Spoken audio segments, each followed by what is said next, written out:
2 whole years ago, my wife Angie and I decided it was finally time to buy a house. We knew it was anything but a buyer's market, but we were sick of paying triple what a mortgage would be in rent every month. I'm sure the story is familiar to some of you, and we went through every stage of disbelief, anger, and finally apathy after every competitive offer we put together was blown out of the water by a multinational investment corporation. I'm not mad about the process anymore, although it left me questioning where society was headed. How is this legal? I went to school.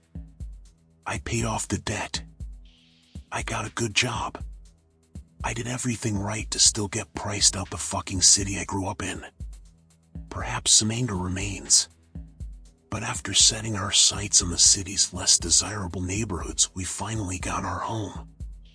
On June 1st, we moved into a 4,500 square foot colonial.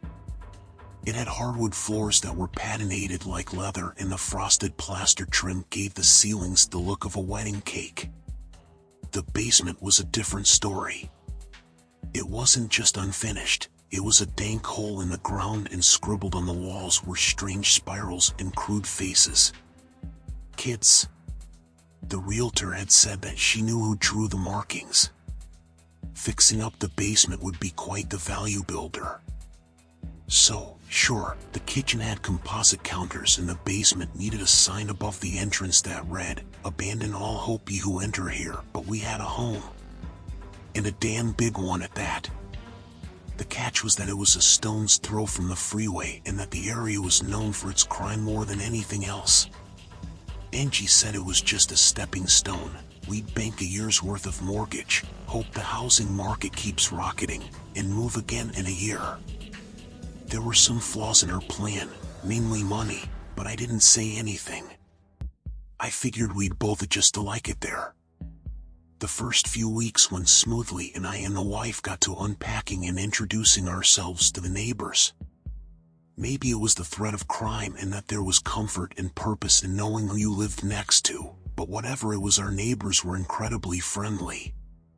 We felt at home quickly, and while there were some shocks, we made games out of them to take the fear away. With the pops that permeated the night, we had the game where we guessed whether the sound was fireworks or gunshots. When we passed large turds, one of us would point, and we played human or dog. Unfortunately, after just a couple of weeks at this game, we became experts at differentiating between these. Gunshots carry the sharp crack of the sound barrier being broken, while fireworks go boom or pop. As for the poop, let's just say that we hadn't seen any dogs large enough to lay landmines around town. There was a homeless problem there for sure, but they minded their own business. Our neighbors seemed to see right through them.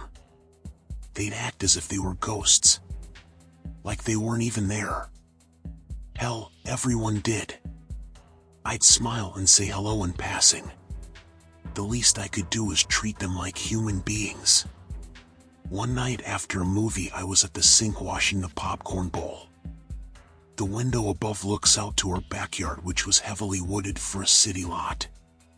When it was dark out, I could only see a sliver of what was outside beyond the reflection of myself in the glass.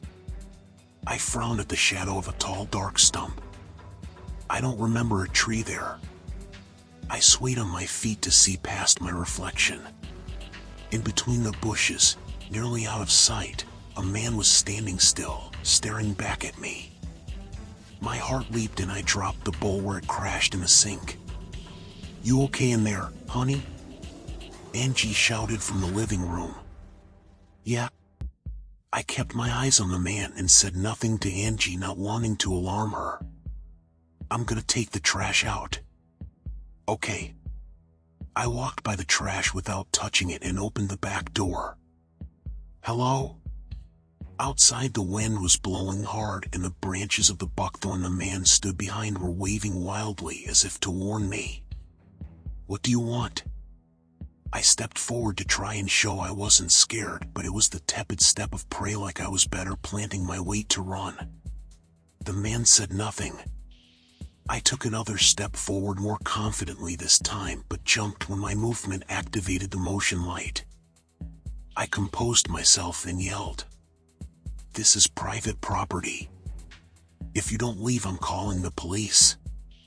Now, this was the emptiest of threats and everybody in the neighborhood knew it. The cops made a point to show up an hour late if at all. The man walked forward a few paces to where I could see him better. He was very tall and wore a heavy wool overcoat that stretched all the way to his ankles. He kept walking towards me. My brain was shouting, but I froze in fear. "What do you want?" He stopped just in front of me. A white scar started across his black skin just below the chin. He was at least 6'6", but the coat that ran the entire length of his body made him gigantic. His face was recently shaven and gaunt. He held out his fist at arm's length, and when he uncurled his fingers, cupped in his enormous palm was a pill. "I don't have any drugs," I said. His face didn't change any. There was no want or question in his eyes. "You want me to take it?" I pointed at his hand, but still, his expression was static. I reached out and gently plucked the pill from his palm. I held it between my forefinger and thumb. It was just a pill capsule. Whatever had been inside had been emptied. "What do you want?" I asked again. He opened his mouth, revealing the severed stump of a tongue, and then he widened the enormous whites of his eyes. He began to mouth something, but being tongueless I couldn't tell what. But my blood cooled because I felt certain it was some kind of curse. "Please," I murmured. "Please leave." He turned and stepped into the night, and I watched the bushes sway in his wake as if he were a giant parting his way through the woods. _____. The next day was Saturday, and I was determined to find out if anyone knew about this tall man. I walked to the strip mall and asked some of the homeless in the area, but as soon as I began to describe him, they all looked at the ground and shook their heads. The pattern was repeated with every other homeless person I tried to talk to. On my way home, I stopped by two men working on a car at the end of a driveway. "Hey," I started over to them. "This may sound a little crazy, but do you know of a tall fellow around here that wears a giant coat?" They both started laughing. "Sorry to waste your time." I turned to go. No. One of them was waving me back. "You talking about a really big motherfucker?" The man raised his hand to signify. "Yay high? Black coat? Nasty scars?" "Yeah." I nodded. "Well, that's Tall Frank. What do you want about him? You see him in your recycling?" "No, why?" "Tall Frank's a kin man. He makes his living that way." I nodded. "He was acting weird in my backyard last night." "Weird how? Was he just looking like his weird self?" "No. He was staring at me from outside. When I went out, he tried to say something. Or mouth something. Both of their brows rose." "You saying that Tall Frank tried to communicate with you?" "Yeah." They both looked at each other. "Tall Frank talks to nobody. And by talks, I mean communicating in any kind of way. He cut his own throat to never talk again." The other chimed in. "That's just a rumor. Tall Frank showed up in this neighborhood 20 years ago. No one knows where he came from, and the man can't tell you. Yeah, people put all kinds of legends to those scars. Some say it was a dog that bit him. But I have never seen any dog that'll slice your tongue out. If he doesn't communicate with anyone, how come he has the name, Tall Frank?" "Well, that's what my mama would call him." He leaned closer to me. "She used to tell me to watch my tongue or Tall Frank will take it." He chuckled to himself. "What do you think he wanted with me?" They both shrugged. "No clue. But you be sure to tell us when you find out." They bent back to their work and I thanked them and went on far less assured than when I'd first set out. Underscore, underscore, underscore, underscore. For the next several days there was no sign of tall Frank, but I began to fall ill. It was a headache at first, but soon I had heart palpitations and body aches that I almost let take me to the emergency room. I assured myself that there was no such thing as curses. Why was I letting one strange encounter with a homeless man dominate my every thought? Angie was working late recently, and when I had the house to myself at night, I would stand at the kitchen window and stare into the backyard. I was obsessed, and it wasn't long before I saw him again.